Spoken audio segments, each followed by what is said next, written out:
बहुत अच्छा है। मैं तो शुरू से इसके पक्ष में हूँ। एक देश में एक बार इलेक्शन होना चाहिए, सबका इकट्ठा इलेक्शन होना चाहिए। जो चार संहिताएं लगती हैं और लगता है उसकी वजह से काम में बड़ी बाधा पड़ती है। अगर एक बार ही इलेक्शन होगा तो उससे ज़्यादा लाभ होंगे। और उसमें कमेटी बैठी, उसने अपने सुझाव दिए होंगे, तो निश्चित तौर से कोई समस्या उसमें आने नहीं। पहले भी एक देश में एक ही बार इलेक्शन होता था। ये तो बाद में ही ऐसा होया कि कुछ इस प्रकार से सरकारें बन गई। उस टाइम कांग्रेस की सरकार थी, उन्होंने सरकारें तोड़ दी कुछ, और वो सरकारों के फिर बीच में चुनाव हुए। तो ऐसे कुछ घटनाएं हुई देश में जिसकी वजह से जो इलेक्शन है इस प्रकार से मतलब चलता रहता है। बहुत अच्छा है। मैं तो शुरू से इसके पक्ष में हूँ। एक देश में एक बार इलेक्शन होना चाहिए, सबका इकट्ठा इलेक्शन होना चाहिए। जो चार संहिताएं लगती हैं और लगता है उसकी वजह से काम में बड़ी बाधा पड़ती है। अगर एक बार ही इलेक्शन होगा तो उससे ज़्यादा लाभ होंगे।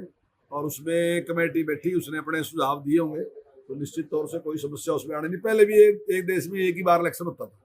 ये तो बाद में ही ऐसा होया कि कुछ इस प्रकार से सरकारें बन गई। उस टाइम कांग्रेस की सरकार थी, उन्होंने सरकारें तोड़ दी कुछ, और वो सरकारों के फिर बीच में चुनाव हुए। तो ऐसे कुछ घटनाएं हुई देश में जिसकी वजह से जो इलेक्शन है इस प्रकार से मतलब चलता रहता है। बहुत अच्छा है। मैं तो शुरू से इसके पक्ष में हूँ। एक देश में एक बार इलेक्शन होना चाहिए, सबका इकट्ठा इलेक्शन होना चाहिए।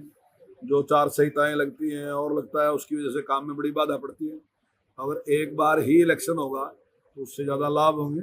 और उसमें कमेटी बैठी, उसने अपने सुझाव दिए होंगे, तो निश्चित तौर से कोई समस्या उसमें आने नहीं। पहले भी एक देश में एक ही बार इलेक्शन होता था।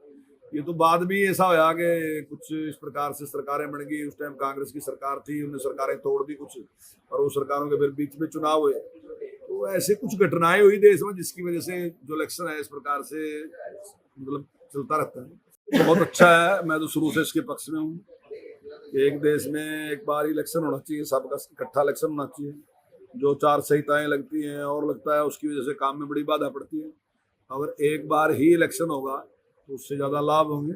और उसमें कमेटी बैठी, उसने अपने सुझाव दिए होंगे, तो निश्चित तौर से कोई समस्या उसमें आने नहीं। पहले भी एक देश में एक ही बार इलेक्शन होता था। ये तो बाद में ही ऐसा होया कि कुछ इस प्रकार से सरकारें बन गई। उस टाइम कांग्रेस की सरकार थी, उन्होंने सरकारें तोड़ दी कुछ, और वो सरकारों के फिर बीच में चुनाव हुए। तो ऐसे कुछ घटनाएं हुई देश में जिसकी वजह से जो इलेक्शन है इस प्रकार से मतलब चलता रहता है। बहुत अच्छा है। मैं तो शुरू से इसके पक्ष में हूँ। एक देश में एक बार इलेक्शन होना चाहिए, सबका इकट्ठा इलेक्शन होना चाहिए। जो चार संहिताएं लगती हैं और लगता है उसकी वजह से काम में बड़ी बाधा पड़ती है। अगर एक बार ही इलेक्शन होगा तो उससे ज़्यादा लाभ होंगे। और उसमें कमेटी बैठी, उसने अपने सुझाव दिए होंगे, तो निश्चित तौर से कोई समस्या उसमें आने नहीं। पहले भी एक देश में एक ही बार इलेक्शन होता था। ये तो बाद में ही ऐसा होया कि कुछ इस प्रकार से सरकारें बन गई। उस टाइम कांग्रेस की सरकार थी, उन्होंने सरकारें तोड़ दी कुछ, और वो सरकारों के फिर बीच में चुनाव हुए। तो ऐसे कुछ घटनाएं हुई देश में जिसकी वजह से जो इलेक्शन है इस प्रकार से मतलब चलता रहता है।